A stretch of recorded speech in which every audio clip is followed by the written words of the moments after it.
अस्सलामुअलैकुम। आज का जो हमारे पास टॉपिक है वो हमारे पास सेल नेक्रोसिस है, जिसे हम नेक्रोसिस भी बोलते हैं। सही है। अब हम इसके अंदर इसकी पैथोलॉजी देखेंगे कि हमारे पास नेक्रोसिस के अंदर हो क्या रहा होता है। सही है। सबसे पहले पता होना चाहिए कि नेक्रोसिस है क्या। ये हमारे पास एक टाइप ऑफ सेल डेथ है जिसके अंदर हमारे पास एंजाइमेटिक डाइल्यूशन या एंटी डीनेचुरेशन का प्रोसेस होता है इसके अंदर सेल प्रोटीन के अंदर। सही है।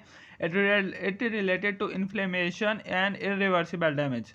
जो नेक्रोसिस है इसके अंदर हमारे पास कौन सा प्रोसेस होगा? इन्फ्लेमेशन का प्रोसेस होगा। और हमारे पास इरिवर्सिबल सेल डैमेज है जो कि इंडिकेट करती है कि एंजाइम्स जो हैं वो प्रेजेंट हैं हाई लेवल के अंदर। कौन सा एंजाइम? ट्रोपोनिन। तो ये हमारे पास क्या इंडिकेट करता है? सेल इंजरी को, कि आइदर हमारे पास सेल इंजरी माइल्ड है या सीवियर है। नेक्स्ट आता है हमारे पास टाइप्स ऑफ नेक्रोसिस। सबसे पहले आता है हमारे पास कोएगुलेटिव नेक्रोसिस ऑफ किडनी या कोएगुलेटिव नेक्रोसिस। सही है। जो कोएगुलेटिव नेक्रोसिस है ये हमारे पास ये इंडिकेट करती है कि जो ब्लड सप्लाई है वो क्या हो गई है? स्लो हो गई है in the parts of the body. सही है। कौन कौन से पार्ट्स? सारे पार्ट्स ऑफ बॉडी के अंदर हो सकता है एक्सेप्ट ब्रेन के। सही है। जब कोएगुलेटिव नेक्रोसिस होता है तो हमारे पास जो आर्किटेक्चर है किस चीज़ का, जो टिश्यू हमारे पास डेड हो गए हैं। सही है। तो उसके अंदर क्या होता है कि वो हमारे पास प्रिजर्व्ड रहता है कुछ दिनों के लिए, लेकिन ड्यू टू डीनेचुरेशन और एंजाइम एंड प्रोटीन की वजह से वो हमारे पास क्या रहता है, कुछ टाइम तक वो प्रिजर्व्ड रहता है, लेकिन कुछ टाइम के बाद वो जो प्रिजर्वेशन है वो भी ख़त्म हो जाती है, वो टोटली वो क्या हो जाता है? ख़त्म हो जाता है। नेक्स्ट है हमारे पास ग्रॉस अपीयरेंस। अब जो हमारे पास जितनी भी नेक्रोसिस होगा उसके अंदर हम पहले ग्रॉस अपीयरेंस देखेंगे और एक हम उसकी माइक्रोस्कोपिक अपीयरेंस देखेंगे। अब यहाँ पे किडनी की बात चल रही है तो यहाँ पे हमारे पास जो अपीयरेंस होगी, ग्रॉस अपीयरेंस, वो क्या होगी कि जो हमारे पास अफेक्टेड ऑर्गन है वो हमारे पास क्या हो जाएगा, उसकी जो कलर है वो क्या हो जाएगा? पेल हो जाएगा, सॉलिड हो जाएगा, लाइक कुक्ड मीट। जैसे हमारे पास जो कुक्ड मीट होता है ना, उस तरह का सॉलिड हो जाएगा। लेकिन जो आउटलाइन ऑफ सेल है of affected area remain unchange, लेकिन उसकी जो आउटलाइन है वो चेंज नहीं होगी। ये हमारे पास जो नेक्रोसिस होता है ये हर तरह के ऑर्गन के अंदर होगा एक्सेप्ट ब्रेन। अगर ये हमारे पास हार्ट के अंदर होता है तो ये हमारे पास मायोकार्डियल इंफ्रैक्शन करवाएगा।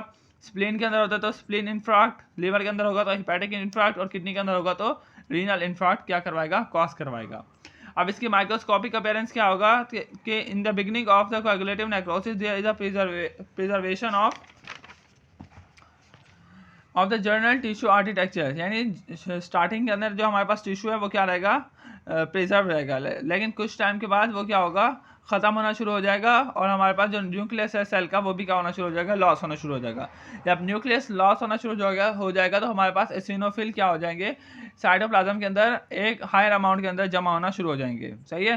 तो ये एसिनोफिल क्या करेंगे कि मैसेज देंगे दूसरे हमारे पास इम्यूनिटी सेल को, यानी माइक्रोफेजिस को, कि वो आएँ और फैगोसाइट कर लें इस सेल को और किल कर दें टोटली। सही है। डैमेज कर दें टोटली। सही है। इसका कोई पार्ट बाकी ना रहे। नेक्स्ट है हमारे पास, नेक्स्ट टाइप है वो हमारे पास लिक्विफैक्टिव नेक्रोसिस। लिक्विफैक्टिव नेक्रोसिस के अंदर क्या होता है कि जो हमारे पास जो सॉलिड टिश्यू है, सही है, सॉलिड ऑर्गन या सॉलिड जो टिश्यू है वो हमारे पास कन्वर्ट हो जाता है किसके अंदर? लिक्विड फॉर्म के अंदर। ठीक है। कि एंजाइम जो है वो हमारे पास नेक्रोटिक सेल को कम्प्लीटली लिक्विड मास के अंदर क्या कर देगा? कन्वर्ट कर देगा। ये हमारे पास ब्रेन्स के अंदर होता है। और अब एब्सेसिस क्या होता है कि जहाँ पे हमारे पस बन जाती है, ऐसे बॉडी पार्ट जहाँ पे पस फॉर्मेशन हो जाती है तो उसे हम नाम देते हैं। जहाँ पे हमारे पास बैक्टीरिया और फंगल इन्फेक्शन होता है जो कि स्टिमुलेट करता है कम्युलेशन ऑफ WBCs की, यानी वहाँ पे WBCs इकट्ठा होना शुरू हो जाएंगे और उस पार्ट के अंदर हमारे पास इन्फ्लेमेशन स्टार्ट हो जाएगी। इसकी ग्रॉस अपीयरेंस क्या है कि area in the brain showing yellowish colouration, yellow colour का हो जाएगा। और जो इसकी माइक्रोस्कोपिक अपीयरेंस है वो क्या है कि necrosis occur in the central cell and surrounded by the neutrophil cell. Necrosis cell क्या होगा? दरमियान में होगा, और इसके साइड पे क्या हो जाएंगे? न्यूट्रोफिल्स क्या हो जाएंगे? अकमुलेट होना शुरू हो जाएंगे। अगर पर्सन इस कंडीशन के अंदर जो हमारे पास जो पर्सन है वो ना तो स्पीक कर सकेगा, ना बोल सकेगा, ना कुछ खा सकेगा, ना मूव कर सकेगा, माइक्रोफेजिस जो हो गए वो फैगोसाइट करेंगे उस सेल को और डैमेज कर देंगे टोटली। नेक्स्ट है हमारे पास केसियस नेक्रोसिस। सही है। इसके अंदर क्या होता है कि जो ये हमारे पास एक टाइप है किसकी? कोएगुलेटिव नेक्रोसिस की। ये हमारे पास सीन होती है ज़्यादातर हम इसे देखते हैं कि टीबी के पेशेंट के अंदर, यानी जो हमारे पास मायोबैक्टीरियम ट्यूबरक्लोसिस के जो पेशेंट होते हैं उनके अंदर हम इसे देखते हैं। बेसिक टिश्यू आर्किटेक्चर जो है वो हमारे पास सेल जो है वो डैमेज तो होता है लेकिन क्या रहता है? इंटैक्ट रहता है। उसकी आउटलाइन क्या रहती है? मेंटेन रहती है। इसकी ग्रॉस अपीयरेंस क्या होगी कि येलो, वाइट एंड चीज़ी होगा, और माइक्रोस्कोपिक अपीयरेंस क्या होगी कि जो नेफ्रोटिक एरिया है अपेयर होगा पिंक ग्रैन्युलर कलर के अंदर और सराउंडेड होगा एपिथेलियल सेल के अंदर। सही है, एपिथेलियल सेल से सराउंड करेंगे और दरमियान में क्या होगा हमारे पास नेक्रोटिक सेल होगा। मैक्रोफेजेस और न्यूट्रोफेज क्या आएंगे, उसे फैगोसाइट करेंगे और लास्ट उसे किल कर देंगे। सही है। नेक्स्ट है हमारे पास gangrenous necrosis. Gangrenous necrosis refer करती है एक large scale of cell death को। सही है, जो कि ज़्यादातर किसके अंदर होगी, डायबिटिक पेशेंट्स के अंदर होगी। जो गैंग्रीनियस नेक्रोसिस है इसकी फर्दर दो टाइप्स हैं, एक है ड्राई गैंग्रीनियस, एक है वेट गैंग्रीनियस। ये जो ड्राई है ये टाइप ऑफ किसकी, कोआगुलेटिव नेक्रोसिस की, ये टाइप है हमारे पास लिक्विफैक्टिव नेक्रोसिस की। सही है। It occur due to the gradual reduction in the blood supply in the peripheral region. यहाँ पे जो पेरिफेरल रीजन है वहाँ पे ब्लड सप्लाई क्या हो जाएगी, कम हो जाएगी। लेकिन यहाँ पे हमारे पास क्या आएगा, सीवियर और sudden lack of blood flow combining with the bacterial infection. यहाँ पे बैक्टीरियल इन्फेक्शन भी होगा और ब्लड फ्लो भी क्या हो जाएगा, कम हो जाएगा। It develop in the ischemic tissue occur in case of peripheral artery disease, smoking और diabetic case। ये smoking diabetic case के अंदर भी होगा और peripheral artery की disease के case के अंदर भी हो सकता है। It is a granule, it is a dry gangle। ये हमारे पास शुरू के अंदर ये हमारे पास dry gangrenous होता है, लेकिन जो बैक्टीरियल इन्फेक्शन क्या करता है, इसे कन्वर्ट कर देता है, इस टिश्यू को कन्वर्ट कर देगा लिक्विफैक्टिव नेक्रोसिस के अंदर। तो ये जो कि क्या करता है, डेवलप करता है किस चीज़ की, blockage of the Venus and the आर्टियल blood flow. Venus और आर्टियल ब्लड फ्लो को क्या कर देगा, ब्लॉक कर देगा। नेक्स्ट है हमारे पास फिब्रोनॉइड नेक्रोसिस। फिब्रोनॉइड नेक्रोसिस हमारे पास जो है ये अकर होगा इम्यून सेल्स के अंदर। सही है, इम्यून सेल्स के अंदर क्या करेगा, ये हमारे पास इम्यून कॉम्प्लेक्सेस बनाएगा।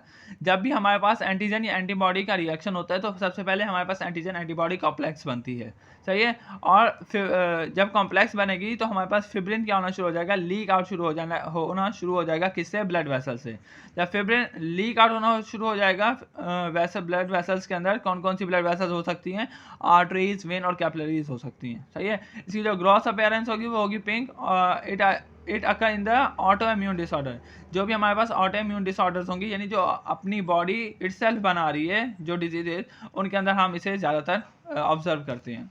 नेक्स्ट है हमारे पास फैट नेक्रोसिस। फैट नेक्रोसिस क्या है, ये हमारे पास अक्कर होगा किसके अंदर, एडिपोज टिश्यू के अंदर और फैटी ऑर्गन के अंदर, जहाँ पे हमारे पास lipase break down triglyceride and releasing free fatty acid. जो हमारे पास लाइपेज है वो ट्राइग्लाइसराइड को ब्रेक करेगा और रिलीज करेगा क्या, फ्री फैटी एसिड। ये फ्री फैटी एसिड कंबाइन करेंगे किसके साथ, कैल्शियम के साथ, और फॉर्म कर देंगे सोपी लाइक स्ट्रक्चर, जिसे हम नाम देते हैं स्पोनिफिकेशन।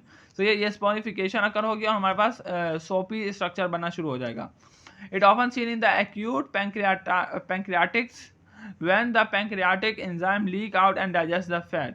जब भी हमारे पास पैंक्रियाटिक एंजाइम लीक आउट होता है तो वो हमारे पास क्या करता है, फैट की डाइजेशन के अंदर हेल्प करता है। इसकी जो ग्रॉस अपीयरेंस होगी वो चॉक लाइक डिपोजिशन होगी, यानी ये हमारे पास क्या होगा, एक अपीयरेंस है इसके अंदर जो हमारे पास ये सारा हो सकता है ब्लैक हो, और यहाँ पे जो चौकी अपीयरेंस होगी, तो ये और सोप लाइक स्ट्रक्चर होगा। तो ये सोपी और चॉक लाइक स्ट्रक्चर हमारे पास इसके अंदर अपेयर होगा। यहाँ पे हमारे पास नेक्रोसिस का प्रोसेस खत्म हुआ। नेक्स्ट हम स्टार्ट करेंगे अपॉप्टोसिस और इसकी फर्दर डिटेल। अंटिल अल्लाह हाफिज़।